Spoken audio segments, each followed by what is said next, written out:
그 이태백은 시인이고 상골수는 그 그 재밌다. 그래. 거기 그 사오잖아. 거기 사오잖아. 그 오랫동안 처음 들어. 오, 그래서 모르겠구나. 근데 이게 실험방 아니 실험방가 뭔 상관? 아 진짜 모르는구나. 이게 진짜 옛날 얘기 맞네.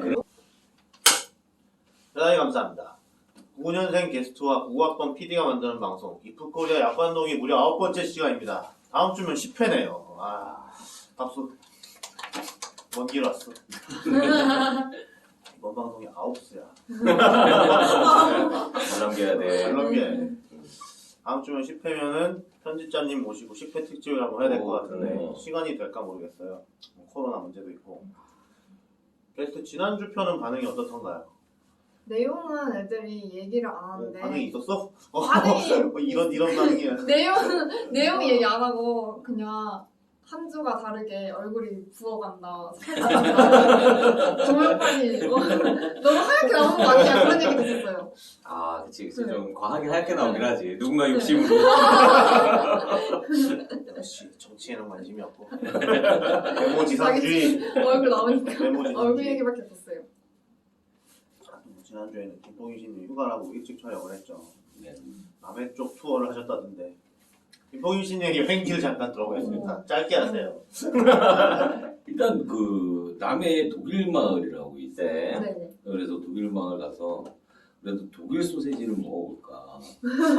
독일 말은 독일 마을이니까 독일 소세지를 팔아. 독일 소세지하고 독일 맥주. 오뎅 아니야 네. 오뎅? 독일 밀맥주하고 이런 걸 먹어볼까 했는데 비싼 집을 못 가고 딱히 맛있는 건 없었고 그냥 그 한적하게 그냥 쉬다 왔다 정도. 그래도 콘도에서 에어컨을 계속 켜고 있으니까 너무 좋더라고요. 집에서 묵기는 에어컨. 우리 집 전기세 아니에요. 여행을 안 가고 에어컨을 집에서 키면은 그 돈이 똔똔 쳐져요. 똥돈이 남지. 남을 수도 있겠네. 여기 한 사람이 많. 그러니까. 근데 와이프의 그 심기를 편안히 해줘야 되기 때문에. 여행 가는 돈은 안 아깝나? 속에 바람 넣고 와야 안정이 되지. 왕복 800km를 뛰어야 이 사람이 나를 위해서 운전을 했구나. 아니, 운전해서 가신 거예요? 아유. 인생 힘드시네. 이거 한다고 밤새시고. 지난주에는 GDP 특집이었고 게스트 오늘의 주제는 뭔가요? 오늘의 주제는 잘 모르겠습니다. 이번 주는 대사를 좀 덜 넣어줬어. 힘들어하길래. 이제 다 나와서 발음 좀 괜찮았어요. 네. 오늘 애드립으로 그럼 가보자. 저도 잘 모르겠어요. 어쨌든 오늘은 뭐 다양하더라고요. 일단 방송 진행을 해보고 주제랑 클립을 뽑아보는 걸로 하기로 했어요. 일단 지난주에 GDP 실집을 했는데 방송 중에 상당한 혼란이 있었죠. 이게 통계가 그러니까 뭔가 기준이 바뀌어서 그동안에 각자 알고 있던 달러 수치들이랑 뭔가 좀 다른 거예요. 그거에 대한 AS를 일단 김포기 주님이 해주신다고 합니다. GDP 통계 다음에는 고용률, 실업률 이런 거에 대해서 또 한다고 하시네요. 맞나요, 김포기 주님? 네, 맞습니다. 네, 그럼 GDP AS 가시죠. 게스트 컷! 일단 저번에 GDP 이제 통계에서 좀 네. 서로 이게 있었던 거는 이제 OECD 통계가 2017년부터 바뀌기 시작을 해갖고 갑자기 수치들이 이상하게 나왔습니다.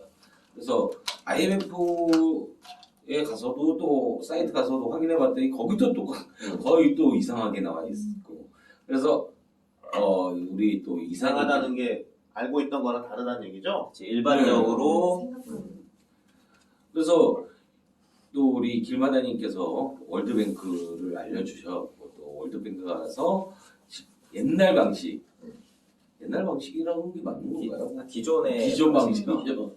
달러 환율로 환산한 네. 정통 GDP. 얘는 퓨전 GDP 말고. 근데 이제 그게 2017년부터 그 PPP를 적용을 해서 구매력 평가 기준 국내 총생산을 내서 했다라고 하는데 네. 그렇게 하다 보니까 우리가 기존에 생각했던 것보다 굉장히 큰 액수가 차이가 좀 커졌더라고요. 그래서 뭐 차트에 좀 비교를 해놨는데 우리가 알고 있는 사항이 여하간 미국보다 중국이 한참 못하다. 그러니까 이쪽 거는 지금 그냥 다 달러로 환율만 그냥 환산만 해놓은 거예요. 네. 환산만. 그러다 보니까 11조죠. 11조 달러죠. 11조 불. 그러니까 중국이 11조 불이고 미국이 18조 불이고 그리고 일본이 6조, 한국이 1.48조 이렇게 돼 있는데 기존 우리가 OECD에서 봤던 거는 또 엄청난 뭐 중국이 미국을 앞섰네 뭐 이래갖고 많이 나왔는데 그 부분이 굉장히 다르다라는 것을 좀 다시 한번 확인을 했습니다. 어쨌든 이 PPP란 게 되게 의미가 있는 방법이에요. 왜냐하면 우리가 그 잘 아는 것 중에 빅맥 지수라는 게 있어요. 무슨 이야기냐면 전 세계에 맥도날드가 거의 다 들어가 있어요.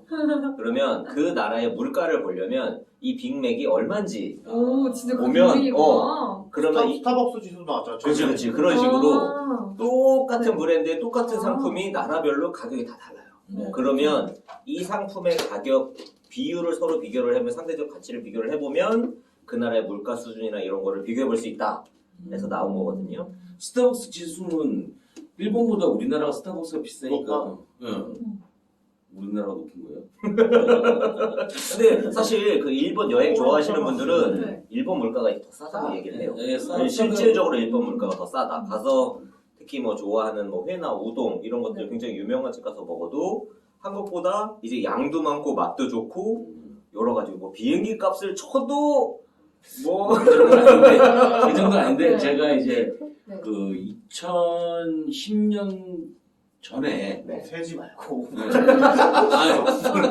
2010년 전에 네. 돈가스를 그러니까 만 원 정도에 1,000엔 정도에 네. 먹었거든요. 네. 근데 최근에 가니까 800엔이에요. 가격이 내려갔구나. 최근에? 네. 언제? 뭐 최근에. 이 올해가 아니고. 그렇죠. 아니, 뭐 코로나 말하는 거 만우절. 아니고. 코로나 만우절. 제가 회사가 또 그치, 그치. 왔다 갔다 친일파였지. 토착외고. 아. 800엔이더라고요. 굉장히 싸졌고 전체적으로 스시도 굉장히 싸졌고 그렇다고 하더라고요. 예. 방사능들에 그리고 이제 일본하고 비교하기 맛이 하거든요. 그리고 1인당 GDP도 저번에 이제 좀 봤는데 1인당 GDP도 PPP를 뺀 이제 월드뱅크 자료에 의하면 여기서 좀 제가 놀랐던 게 네. 미국을 추월했어요 일본이. 그쵸 한때. 예. 네. 뭔가 80년대 80년대 80년대부터 90 중반까지. 중반까지 그 프라자 전인가? 아니죠. 프라자 이후에도 거의 한 10년 정도까지는 1인당 GDP에서는 앞서 있었어요. 저 지금 부당이에요. 그러니까 네. 이때 미국의 공포감이 굉장했어요. 이때 이제 뭐 영화나 이런 거에 보면 블레이드 러너 이런 거 있잖아요. 그런 거 보면 미래 세계의 그 도시의 주요 배경이 다 일본풍이야. 그렇죠. 그러니까 일본이 전 세계를 휩쓴다라는 그 공포감이 그 미국에 만연해 있었어. 그럴 정도로 일본이 잘 나갔는데 지금은 이제 완전히 그냥 그 불이 다 사그라들어 버렸죠. 사그라들고 그 이후에 한번 또 올라가려고 하다가 쑥 꺼졌네요. 일본이 2010년도에 한번 올라갈 뻔 했었네. 하다가 쑥 꺼져갖고 지금 현재 뭐 4만 불. 네. 근데 우리나라는 이제 저번에도 얘기했듯이 3만 불 초입이더라고요. 네. 그래서 우리나라가 지금 3만 불 시대.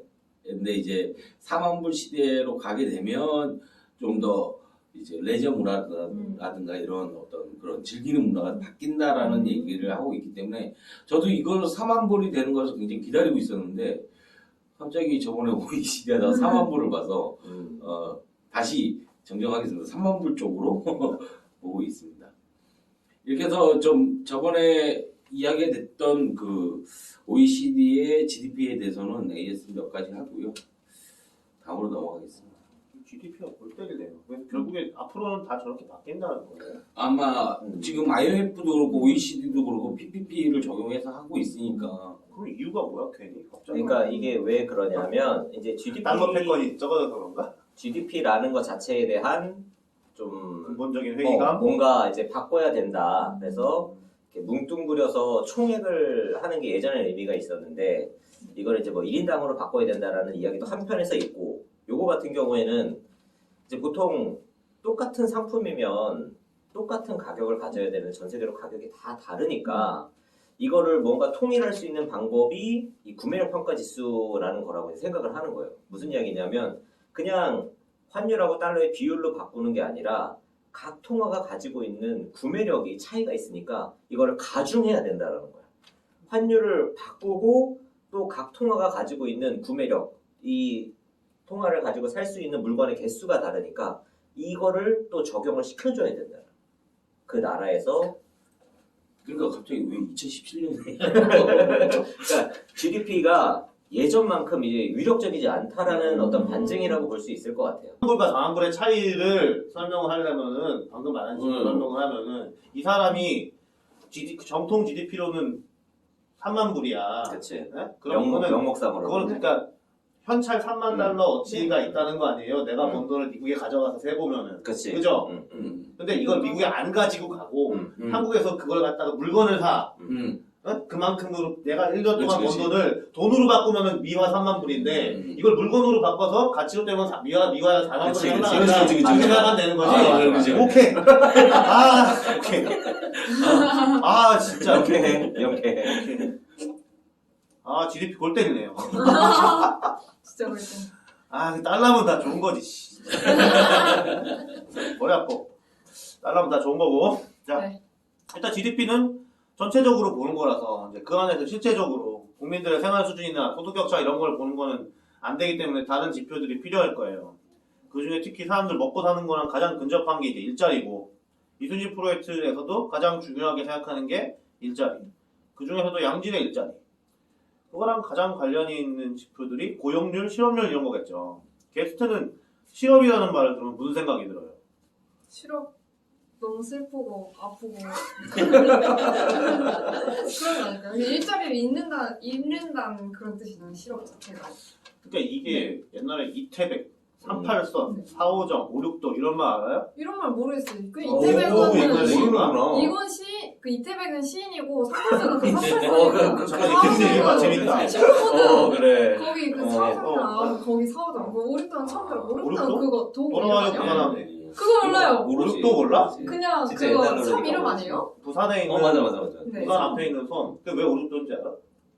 그냥 몰라요. 밀물이 들어오면 섬이 5개가 됐다가 썰물이 빠지면 6개가 된다고 해서. 오 그래서 오륙도구나. 근데 이게 사실 몰라. 실업하고 뭔 상관? 진짜 모르는 거야. 아니 진짜 옛날 얘기 맞네. 그러네. 근데 진짜 이거 딱 봤는데 이게 2000년대 중반에 나온 말이죠. 응. 그죠? 그때쯤 됐지. 이태백이 20대의 태반이 백수. 취업이 안 되니까 38세가 되면 뭐 한다는 얘기. 그 잘린다. 그게 38선이 뭐? 그 선이 5선. 있으니까. 38 요게 마지노선이다. 38세. 4호정이 45세가 정년이다.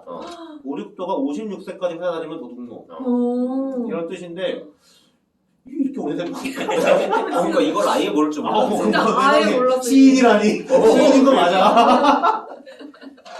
이게 진짜 옛날 얘기구나. 그러면 요새는 이 정도는 아니란 얘기인가? 그때가 아니, 더 심각했던 그러니까 얘기인가? 이때는 진짜로 가장 최악이었지 최악. 그러니까 이게 IMF 때 나온 말이 아니야. 맞아. IMF 이후에 나온 거야.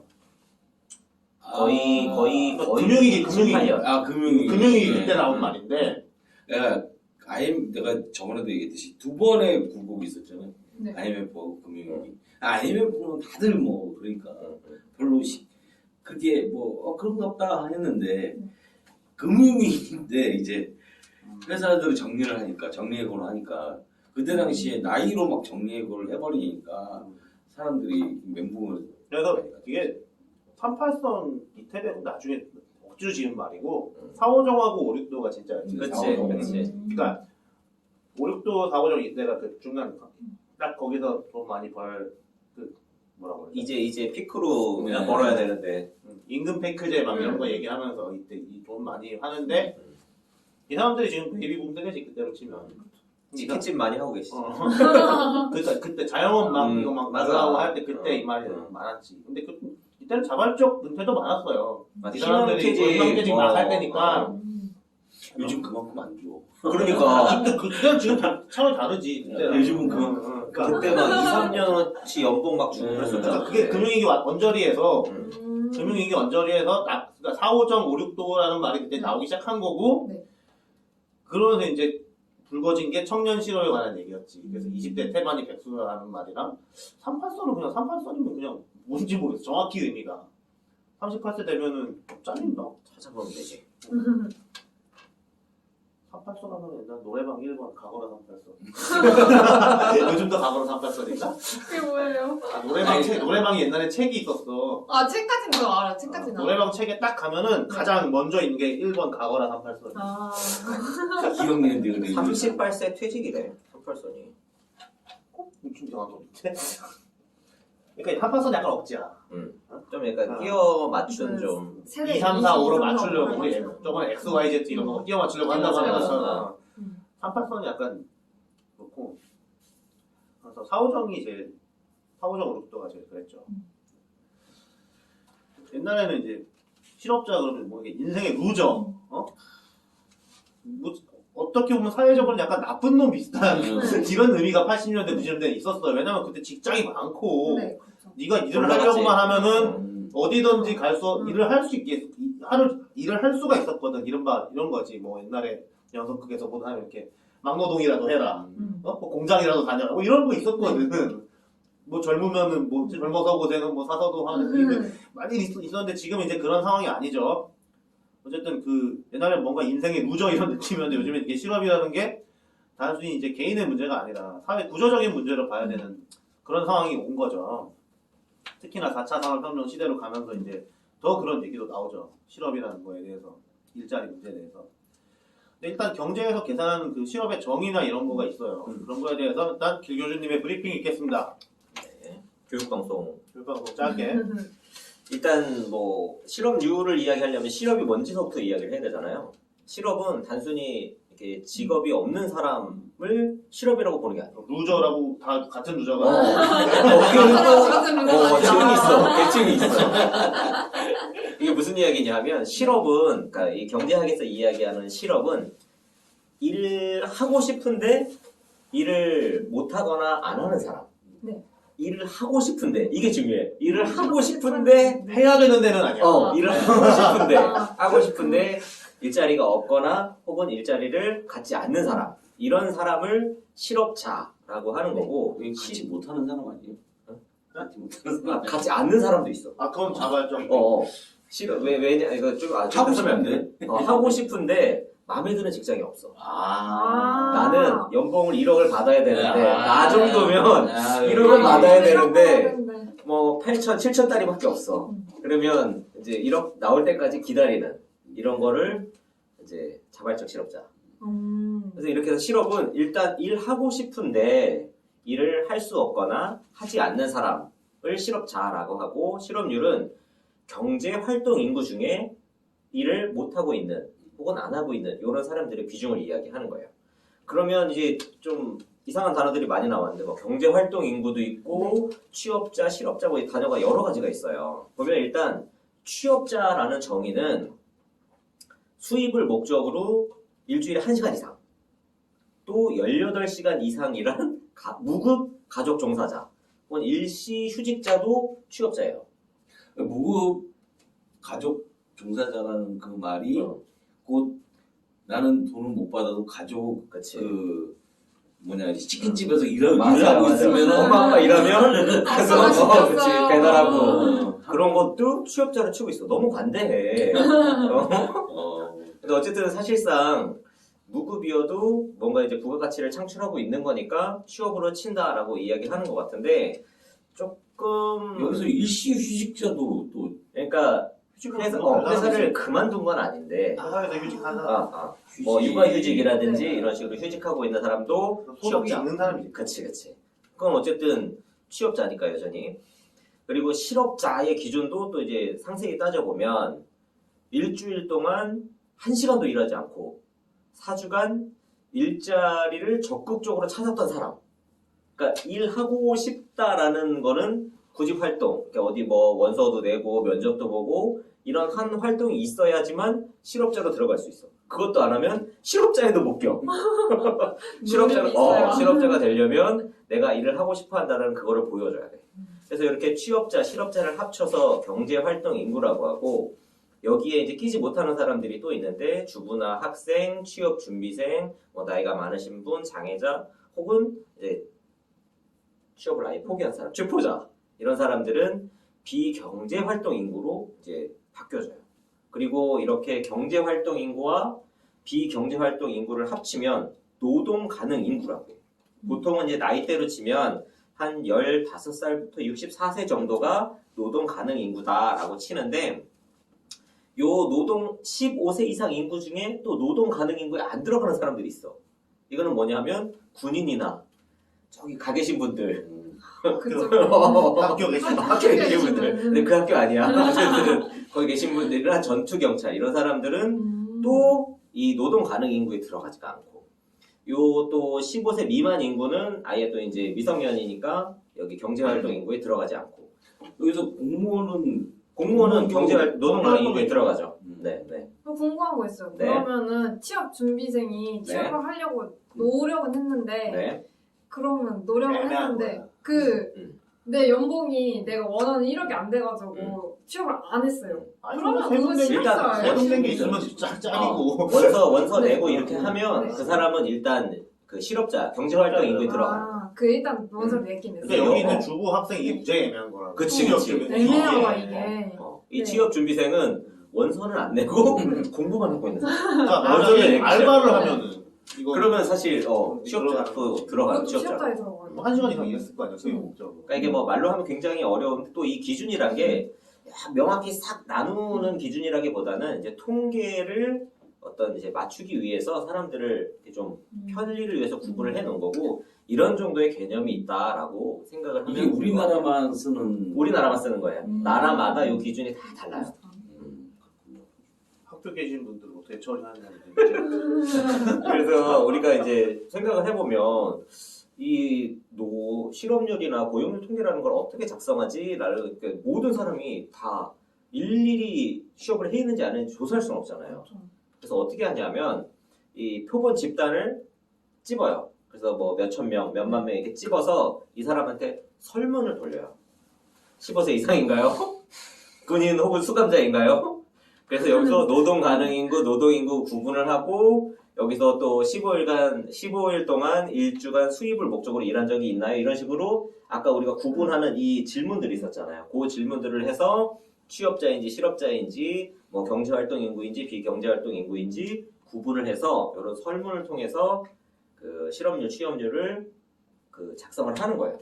그러다 보니까 사실 이 통계 자체가 조금 문제가 있을 수밖에 없어요. 조금 문제가 아니라 많이 문제가 있죠. 근데 우리나라 통계는 특히 이 실업률 통계가 문제가 많은 걸로 보여져요. 일단은 예전 제가 1월 달에 네. 한번 싹 긁어갖고 다시 한번 그때 한번 집계를 했었고 이번에 다시 한번 또 봤는데 볼 때마다 이 느끼는 감정은 과연 이 숫자가 맞을까라고 해서 주민등록 등본 상에 이제 인구수랑 이거랑 맞춰도 안 맞고 뭘 이상하게 이게 안 맞는다는 게 원래 인구가 적어야 되잖아요. 경제활동 인구가. 주민등록상 인구보다 많아. 그런 연도가 있어. 뭐 이상하게 좀 잘 안 맞는 경향이 있는데 어차피 이게 왜 이런 식으로 설문으로 해야 되는지에 대해서도 좀 의문시를 때. 그쵸. 사실은 설문을 할 필요가 없어. 그렇죠. 가장 정확한 세금 건 내면 그냥 다 있어. 세금 내는 놈만 딱 골라내면 돼. 그러면 확실히 일하는 사람 안 하는 사람이 그걸 실업률로 할 게 아니라 뭐 말을 바꿔야지 뭐 고용률이란 거 같지만. 그렇지. 고용률이 있으니까. 그런 식으로 하면 돼요. 그래서 그래서 실업의 종류까지 하고 넘어가죠. 지금 이제 우리가 실업에 대해서 정의를 알아봤고 어떻게 이제 실업률을 구하는지. 그러면 이 실업도 다 같은 실업이 아니야. 종류가 굉장히 많아요. 일단은 이제 경제 교과서에서는 마찰적 실업이라고 하는데 그 새로운 일자리를 이제 찾거나 아니면 이직을 준비하는 기간. 뭐 어떤 사람들은 그냥 바로 일주일도 쉬지 않고 넘어가는 사람도 있지만 짧게는 뭐 한두 달에서 반년, 1년 이렇게까지도 쉬는 사람들도 있으니까 이런 그러니까 한 일자리에서 다른 일자리로 넘어가는 과정에서 생기는 일시적으로 발생하는 실업은 마찰적 실업이라고 하고 또 경제 구조나 아니면 한 나라의 이렇게 주요 산업이 바뀌는 과정에서 나타나는 실업은 구조적 실업이라고 해요. 이거는 개인들은 사실 그냥 휩쓸려 가는 거지. 큰 회사, 우리나라도 조선이나 해운 같은 회사들이 크게 이제 이런 산업이 무너지면서 그쪽에서 발생하는 실업자들이 굉장히 많았었고 이런 경우에 이제 구조적 실업이다라고 할 수 있고 경기적 실업은 아까 우리 얘기했던 IMF라든지 금융위기 이런 식으로 경기 변동이 급격하게 일어나는 과정에서 생기는 실업 있을 수 있고 또 계절적 실업 같은 경우에는 뭐 겨울에는 공사나 이런 거를 좀 덜하다 보니까 그런 쪽에 계시는 분들이 실업이 또 늘어나게 되는 그런 경우에는 계절적 실업이라고 하고 또 우리가 이제 많이 듣는 그 이야기가 완전 고용 완전 이거 뭐 꿈의 단어 거의 이거 유니콘 같은 그런 느낌 이 완전 고용이란 게 이 경제 안에 있는 모든 사람이 취업하고 있는 상태가 완전 고용이 아니라 이 경제 내에 마찰적 실업 그러니까 한 일자리에서 다른 일자리로 넘어가는 그리고 구조적 실업 이 경제 구조나 이게 산업이 바뀜으로 인해서 생기는 요 두 가지 실업만 있고 경기적 실업이 전혀 없는 상태를 완전 고용이라고 해요. 그럼 대략 몇 프로 정도? 보통 실업률이 그 경제에 따라 다른데 한 3%, 2%에서 3% 정도면 거의 완전 고용이다라고 봐요. 그러니까 사실은 이 잠재 성장률하고 비교해서 봐야 되기 때문에 딱 수치를 말할 수는 없지만 그 정도 내외면 거의 완전 고용이다라고 보는 거예요. 그래서 이제 실업은 이렇게 이야기를 할 수 있고 아까 우리가 코로나는 그럼 경기적 실업이라고 해야 되는 건가?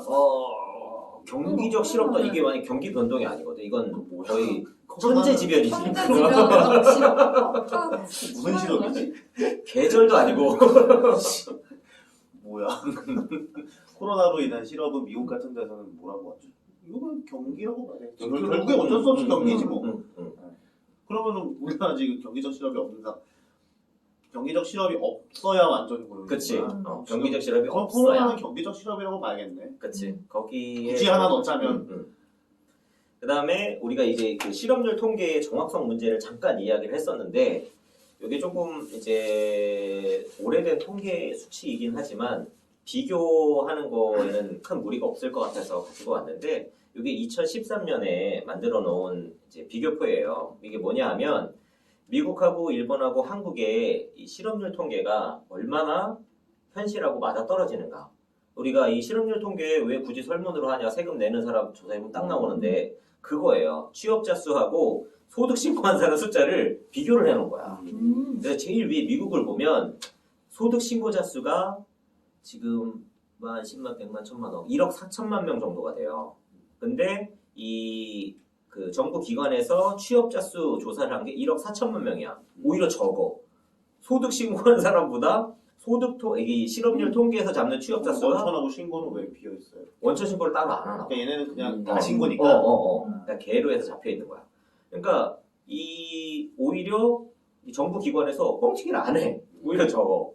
그다음에 일본 같은 경우는 이 소득 신고를 한 사람이 한 6천만 명 정도가 왜 6천만 명밖에 안 되지 근데 어쨌든 6천만 명 정도고 취업자 수가 한 6,200만 명, 한 100만 명 정도 차이가 나는 거예요. 일본 같은 경우에는. 근데 한국은 지금 그러니까 세금을 내는 사람이 세금을 내는 게 아니지 세금 신고를 하는 사람이 1,950만 명 정도가 되는데 취업자 수는 2,400만 명이야. 그럼 한 600만 명이 차이가 나. 500만 명, 600만 명 가까이 차이가 나는 거야. 퍼센트 차이는 엄청난 차이. 이거는 거의 사기야. 이 정도면 이거는 그냥 오류입니다. 이 정도가 아니라 이건 의도적으로 취업자 수를 부풀리고 있다라고밖에 보여지지 않거든요. 그러니까 이게 물론 이제 거의 10년 전 수치니까 2011년도 수치여서 거의 10년 전 수치여서 지금은 조금 나아졌을 수도 있겠죠. 한국의 이 통계가. 근데 어느 정도 나아졌을지는 좀 의문이에요. 그래서 저는 이제 그 숫자를 제 나름대로 해석하고 싶어서 이제 제 나름대로 로데이터 갖고 표를 다시 만들었어요. 그래서 이번에 오늘 얘기를 할 건데 지금 현재 나는 이 자료를 보고 나서 지금 이 자료를 보고 나서 약간 좀 허탈해. 왜요? 아니 그 우리나라 통계 자료를 갖고 네. 분석을 해야 되는 것이 맞는 것인가? 그쵸. 그쵸. 왜냐하면 이 기본 로드 네. 자체가 오염돼 있으니까 오염돼 있으니까. 이걸 가지고 하는 거 자체가 밤을 새고 그래요. 그러지 말라고. 아니 저번에 그럴 일이 아니라. 세금 부분에서도 네. 우리가 세금을 하면서 세금에서도 인원수가 계속 나오잖아요. 네. 그 인원수를 네. 갖고도 충분히 이거를 그 실업자를 확인할 수가 있거든요. 매번 변하는 네. 인원수가 있기 때문에. 그래서 근데 이제 어차피 그쪽에 있으니까 잘 통계 자료가 있으니까 통계 자료를 갖고 만들었어요. 일단 아까 말했던 15세 이상 그 노동 인구죠. 네.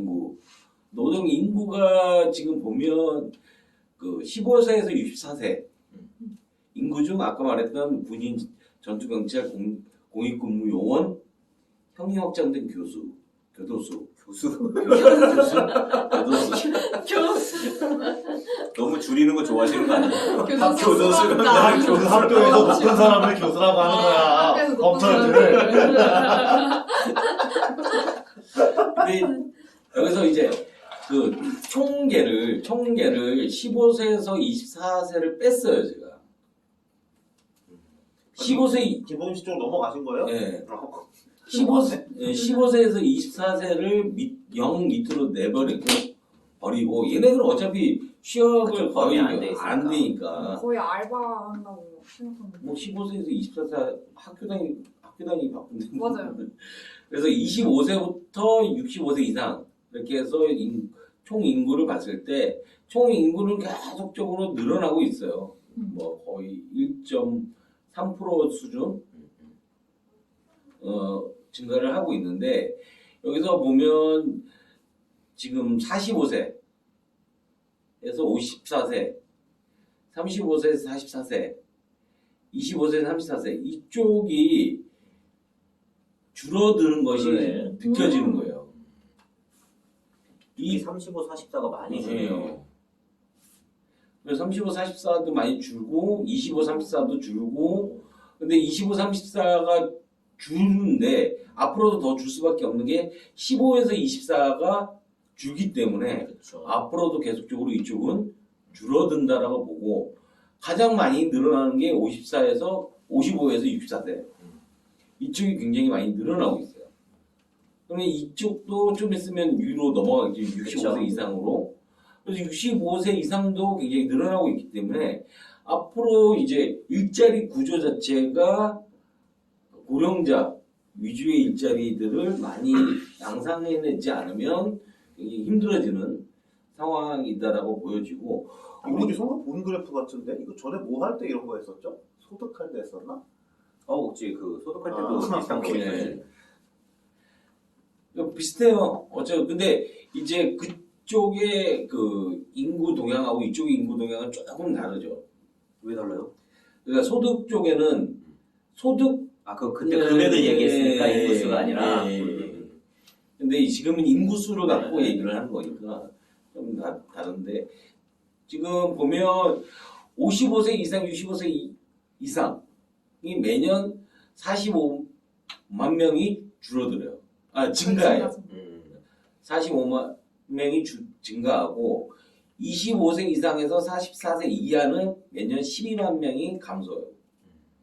15에서 24세는 매년 7만 명이 감소하고 있는데 경제활동 주축이 되는 25세에서 45세가 감소를 막을 수가 없어요. 왜냐하면 15세에서 24세가 7만 명씩 감소하고 있기 때문에 이거를 막을 수가 앞으로는 없다라고 보고 그러면 주축이 되는 이쪽 활발하게 움직일 수 있는 25세에서 54세 이 사이가 굉장히 줄어들기 때문에 앞으로 좀 더 경제 이제 시스템이 많이 바뀌어야 되지 않나라는 생각을 하는 거죠.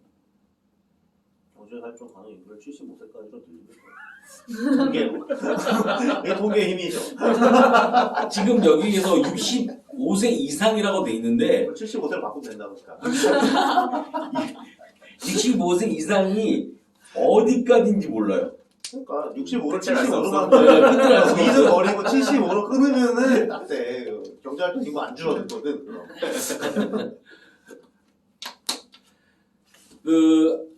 아까는 15세 인구고 경제활동 인구에서 봐야 돼요. 그러니까 경제활동 인구 아까도 말했듯이 15세 인구에서 경제활동 인구는 또 얘기가 다르니까 그 비경제활동 인구를 뺀 경제활동 인구. 경제활동 인구에서 보면 45세에서 54세의 감소폭이 아까와 다르게 거의 없어요. 그리고 35세, 44세도 그렇게 감소하지 않아요. 문제는 25세에서 34세가 많이 감소를 하고 있습니다. 그런데 이제 위쪽 55세에서 64세가 굉장히 크게 증가하고 있고 65세 이상도 굉장히 크게 증가를 하고 있죠. 그러니까 우리가 경제활동 인구, 지금 경제를 활동하고 있는 그러니까 일을 포기한 사람이 아니라 진짜 일을 찾고 있는 사람들도 이제 고령층들이 훨씬 더 크게 많이 늘어나고 있다는 거죠. 그러니까 나이가 들면 일을 안 찾고 좀 그렇죠. 쉴만도 할 텐데 계속 55세에서 64세까지도 굉장히 크게 일자리를 찾아서 돌아다니고 있다라고 보는 거죠. 비경제활동 인구를 보면 65세 이상이 굉장히 많아요. 그렇죠. 네.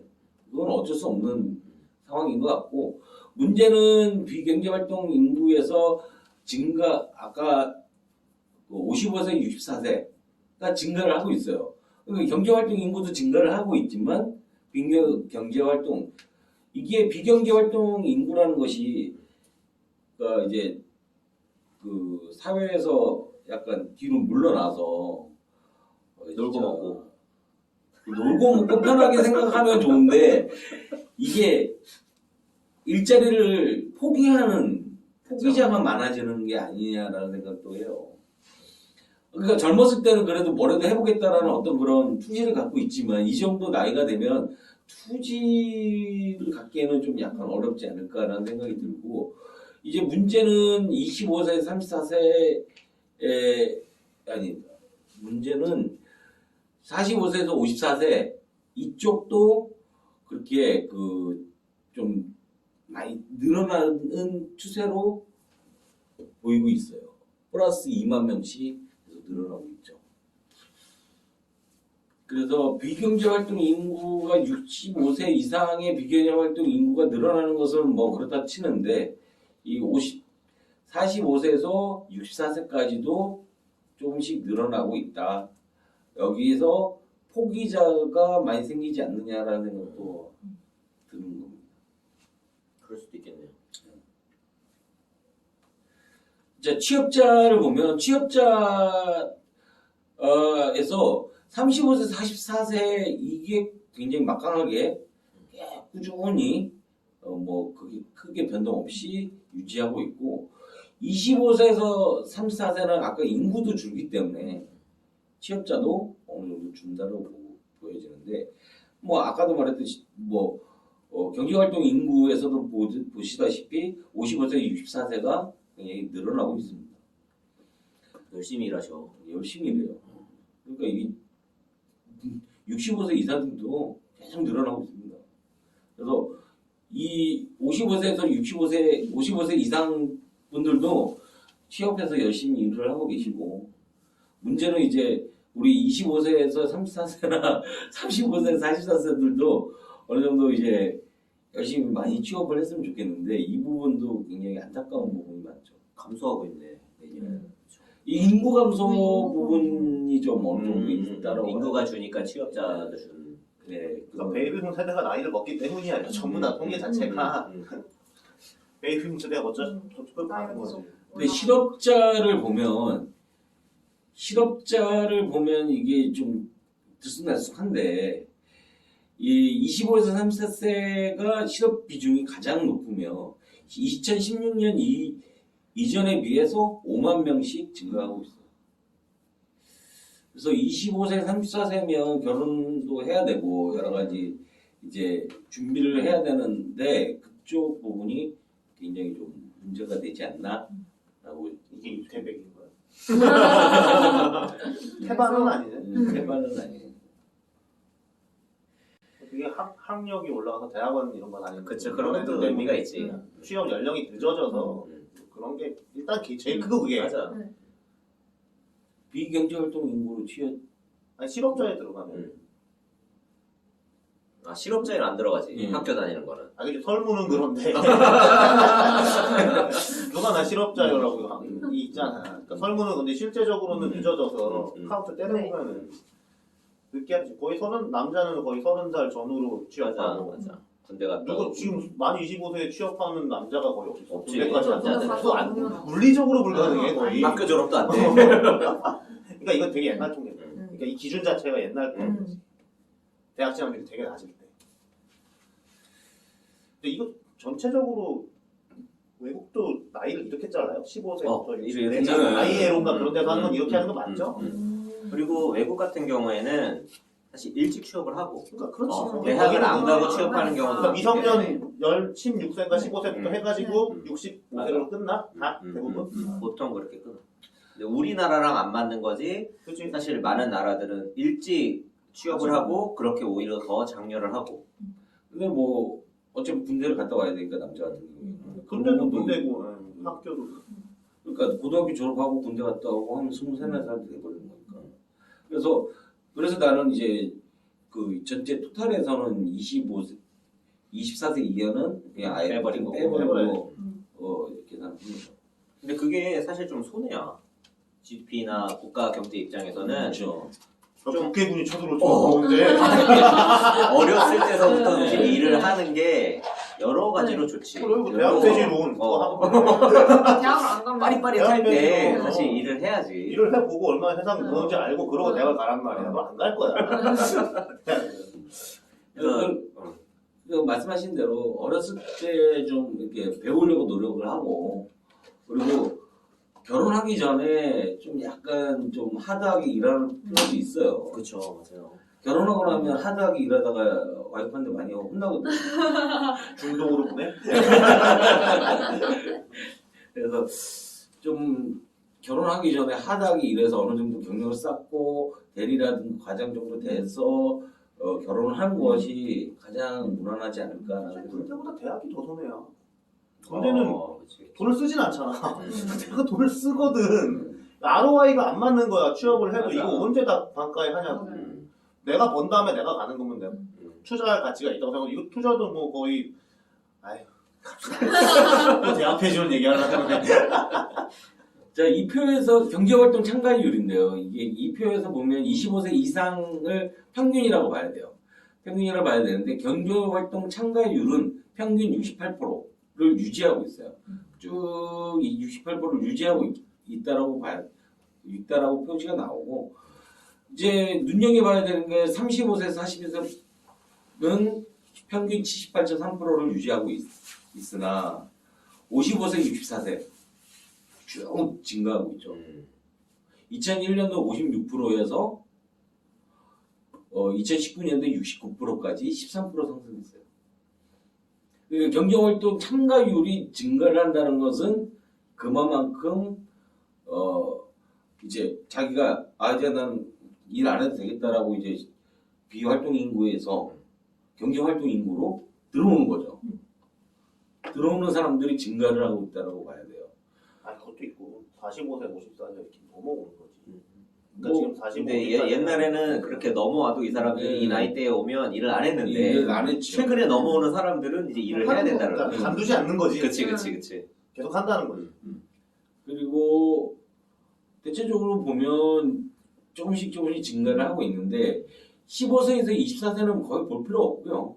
내가 보기에는 65세 이상이 30%에서 35%를 계속 유지하고 있다라는 이 부분도 좀 65세 이상이면 좀 쉬어야 되는. 60점 청춘이야 청춘.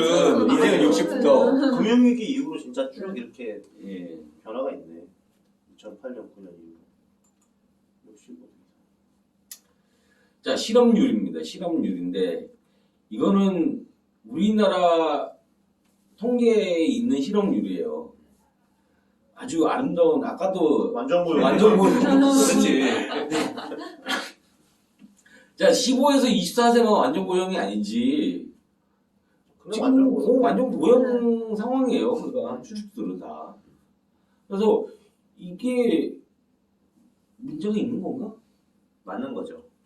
문제가 많은 거죠. 지금 그 아까 일자리 사모판 얘기했잖아요. 네. 거기 들어가서 보면 코로나 터지고 나서 이후에도 이 실업률이 거의 변동이 없어. 4%대를 유지하고 있단 말이야 지금. 근데 다른 나라들은 이게 치솟아서 10%막 이렇게 변동을 했는데 우리나라는 K 방역에 더불어 엄청 선방하고 있어 지금. 그럼 갔다 합시다. 그럴 수도 있잖아. 자, 근데 여기서 이제 고용률인데요. 고용률을 보면서 좀 이제 그 많은 생각을 하게 됐어요. 고용률이 실업률의 반대예요? 뭐 어떻게 반대가 정확히 아니고요. 반대는 아니잖아요. 네, 반대는 아니에요. 그러니까 실업률은 뭐냐면 그 경제 활동 인구 중에 실업자. 실업률은 도저히 믿을 수 없으니 고용률을 보자. 네. 오케이. 그러니까 경제 활동 인구 중에 실업자인데 고용률은 인구의 15세 이상 일할 수 있는 인구의 취업자니까 고용률이 훨씬 더 좀 어떻게 보면 진정한 의미의 일하는 사람들 숫자. 납세율 가깝다. 같은 거라고 하죠. 네. 납세율. 근데 이게 이제 25세 이상이 아까 평균이라고 말씀을 드렸는데 25세 이상이 전체 고용 연평균 65.8%로 안정적으로 쭉 오고 있는데 말이 안정적이지 65.8%밖에 안 된다는 거죠. 선진국에 비하면 사실 고용률이 좀 낮은 수준을 머무르고 있는 거지. 근데 이것을 올리지 못하고 계속적으로 65.8%로 유지하고 있는다는 게 문제. 25세 이상이 평균이라는 거예요? 네. 전체 다 때려서? 내가 아까 말했듯이 15세에서 24세는 저는 빼버린다고 말씀을 드렸고 얘네들을 뺀 상황에서 25세 이상 전체를 봤을 경우에 65.8%로 쭉 유지되고 있고 이제 50에서 64세가 증가를 했죠. 그리고 25에서 34세도 좀 증가를 했고 45세에서 54세도 증가를 했죠. 근데 여기서 좀 눈여겨봐야 될 게 그 17년 이후에 꺾여요. 이렇게 45세에서 54세도 꺾이고 그리고 54세, 64세도 꺾이죠. 네. 이것이 어떤 의미를 가질지는 좀 더 지켜봐야 되지 않나라는 생각을 해요. 증가 부분이 고점을 찍고 내려가는 추세선이 돼버릴 수 있다는 그런 의미일 수 있습니다. 그래서 제가 실업률 투라는 그래프를 만들었습니다. 이것이 진짜 결론입니다. 앞에 거 다 잊으시고. 이거 하려고 어그로 이거 보려고 밤새는 거예요, 이거 하려고. 그러니까 인구에서 실업자 플러스 비경제활동 인구를 해서 실업률을 내야 되는 거 아니냐. 성근 인덱스. 그 중에 24세 이하는 빼고 그리고 60세 이상도 빼고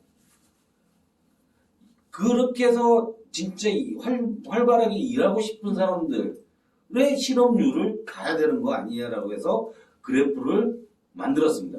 자, 평균은 25에서 64세 이게 평균이고요. 평균을 보면 그 지금 30%에서 쭉 내려와서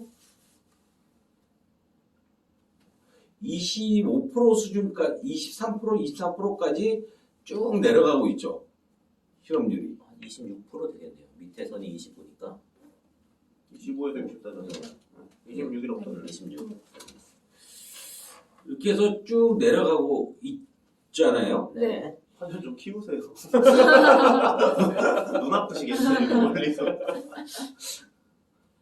귀여워. 전체.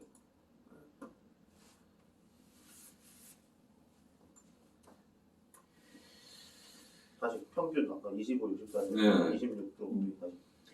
자, 25에서 64세가 평균인데 이게 쭉 내려오다가 유지가 됐죠? 이제 약간 올라가죠? 이게 17년도부터 약간 올라가고 있어요, 실업률이. 네. 그래서 26%를 지금 하고 있는데 이게 약간 올라가는 추세로 갈 것이냐를 봐야 되는데 이거 보면 55세에서 64세도 실업률이 쭉 내려오다가 17년부터 감소율이 떨어져 버렸어요. 네. 다시 올라가는 17년. 17년보다 올라가죠. 네. 그리고 45세, 54세도 올라가죠. 자, 35세에서 44세는 유지하고 있긴 한데 이게 유지인지 올라갈 것인지는 지금 봐야 되는 어떤 거고 그렇게 보면 지금은 25세에서 34세는 감소를 하고 있어요. 실업률이. 감소를 하고 있지만 나머지 35세부터 64세까지는 전체적으로 실업률이 다시 증가를 하고 있는 거 아니냐. 이 부분을 봐야 되고 여기서 우리가 봐야 될 거는 진짜 26%를 봐야 된다는 거죠. 자, 25세에서 64세의 26%가 일자리가 없다라고 봐요.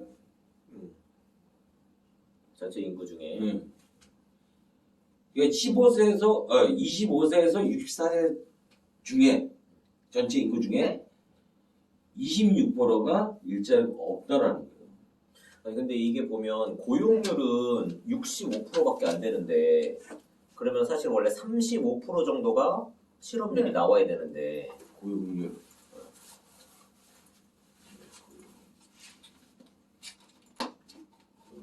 고용률 평균은 65.8이잖아요. 65.8이죠. 그러면 원래 34% 정도의 실업률이 나와야 되는데 여기서 제가 뺀 사람들 있잖아요. 얘네들을 빼버렸잖아요.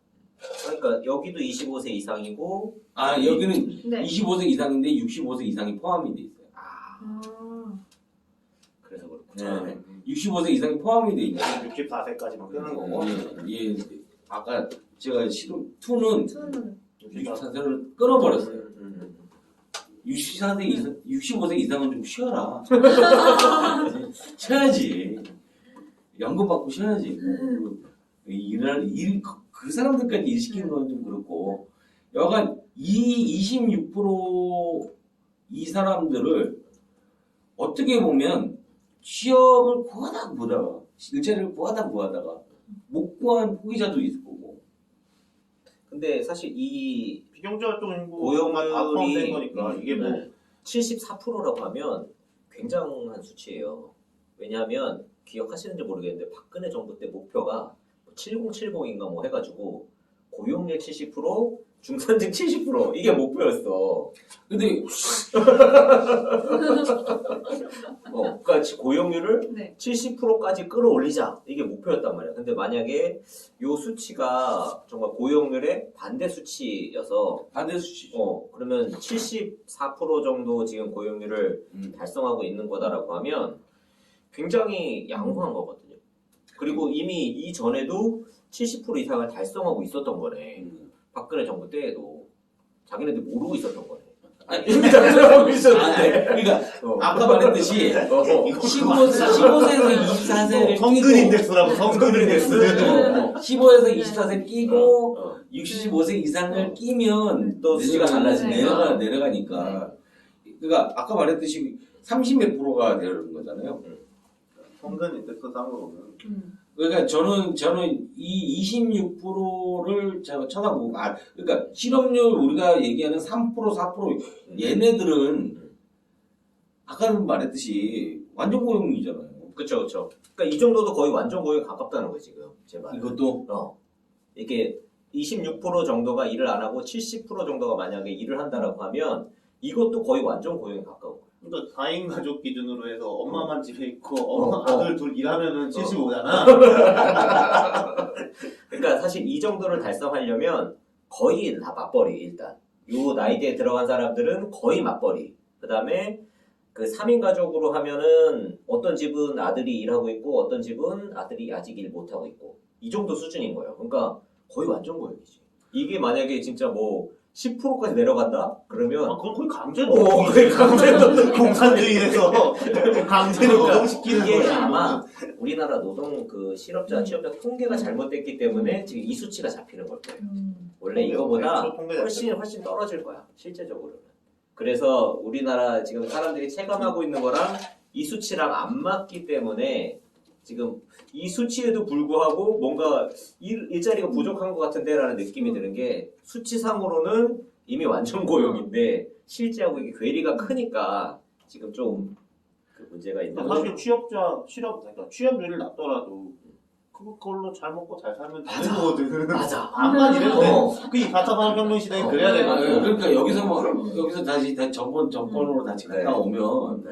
그러니까 우리가 앞에 1,500만 원, 3,000만 원 이쪽만 잔뜩 있고 맞아요. 1,000만, 2,000만 낮은 거야. 2,000만 원 이하만 많이 있어. 잔뜩 있고 뒤로 갈수록 없으니까 우리 이렇게 대학 나오신 분들은 최소한 3,4천만 원 받아야 그치. 되는데 맞아요. 연봉 1억. 이건 이 수치가 맞다고 쳐도 문제가 있는 거야. 그치. 그러니까 미국 같은 경우도 사실 예전에는 여자들은 다 집에서 아기를 봤단 말이야. 근데 클린턴 정부 때부터 여성들의 이 경제활동 참여율이 굉장히 높아져요. 그러니까 미국은 지금도 1인당 그게 엄청 높아서 우리가 와 부럽다 하는데 미국 사람들은 어떻게 느끼냐면 옛날에는 외벌이로도 풍족하게 살았는데 이제 맞벌이가 아니면 힘들어라는 이야기가 미국에서 미국은 60년대 이후로 끊임없이 계속 가난해지고 있다. 그러니까 우리는 와 저기까지는 진짜 좋았는데 어. 지금도 아. 그 잘난 미국도 그러니까 옛날 미국이 얼마나 잘 나갔다는 얘기야. 그러니까. 자기 가난하다고 생각하니까. 그러니까 우리나라는 진짜 갈 길이 먼 거야. 근데 아직도 갈 길이 멀어.